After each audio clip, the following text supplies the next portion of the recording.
দেশজুড়ে জ্বালানি তেলের দাম বাড়লেও কমছে পাম্পের ভোগান্তি। এখন আর নেই দীর্ঘ লাইন। রিপোর্টার বাইজিদ। রাজশাহী। বিশ্ববাজারের সাথে সামঞ্জস্য রেখে মাননীয় প্রধানমন্ত্রী কর্তৃক সারা দেশেই জ্বালানি তেলের দাম বৃদ্ধি করা হয়েছে। দাম বৃদ্ধির ১ মাস পেরিয়ে যাওয়ার পর দেশের ফিলিং স্টেশনগুলোর চিরচেনা চিত্রে এসেছে বড় পরিবর্তন। ১ মাস আগেও যেখানে তেল নিতে গ্রাহকদের ঘণ্টার পর ঘণ্টা লাইনে দাঁড়িয়ে থাকতে হতো, এখন আর সেই দীর্ঘ লাইনের ভোগান্তি পোহাতে হচ্ছে না। গ্রাহকরা জানান, দেশব্যাপী দাম বাড়ার কারণে পাম্পগুলোতে আগের মতো অতিরিক্ত ভিড় নেই, ফলে সহজেই তেল সংগ্রহ করা যাচ্ছে। আগে লাইন ধরে তেল নিতে যে সময় নষ্ট হতো, বর্তমানে সেই পরিস্থিতি আর নেই।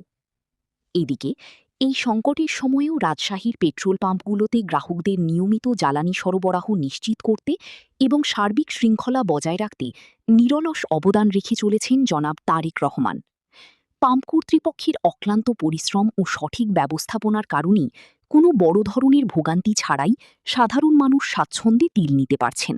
প্রেক্ষাপট বাংলাদেশের আমরা দেখি, নতুন সরকার যেদিন থেকে শপথ নেয় সেই দিন থেকে এই তেলের সংকট শুরু হয়ে যায়। আমার আমার যতটুকু জ্ঞানে বলে, এই তেলের সংকট একমাত্র যারা বিরোধী দলীয় বড় বড় চ্যানেল, বড় বড় মাপের লোক, তারাই এই কাজের সাথে জড়িত থাকতে পারে, এটা আমাদের ধারণা।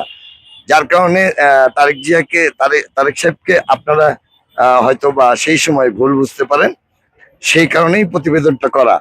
একটা নতুন সরকারের সফলতা দেখতে হলে নিম্নে তাকে 1 বছর দিতে হয়, নিম্নে ওনাকে 1 বছর দিতে হবে, সময় দিতে হবে। কারণ একটা সরকার যখন চেঞ্জ হয়, তখন অনেক কিছুই চেঞ্জের বিধিমালা হিসাবে আসে এবং চলমান আছে।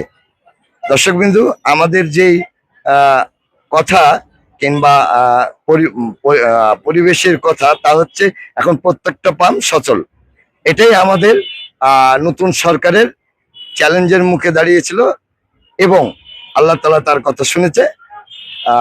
বেগম মানে বেগম বেগম বেগম জিয়া এবং খালেদা জিয়া, উনি একটি আপোষহীন নেত্রী।